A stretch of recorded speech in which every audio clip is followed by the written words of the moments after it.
Napansin ba nimo nga bisag unsa nimo ka busy pero wala gyapon kay kwarta? Sumo nang atong hisgutan karon.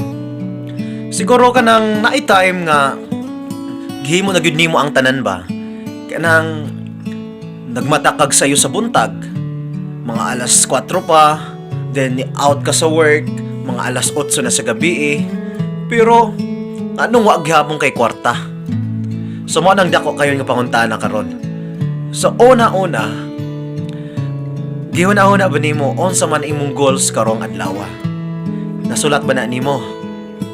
Ikaduha, gihimo ba gyud nimo ng imong goals for today? Ikatulo, kung wa nimo na nahimo, so kailangan na nimo i-review for tomorrow. So kung ana gyapon, wa gyapon kay kwarta, siguro naa na sa imuha ang problema.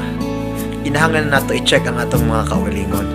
Ibasig dili naman ka progressive, so kailangan na ka mag-change mindset, change environment, then change your job.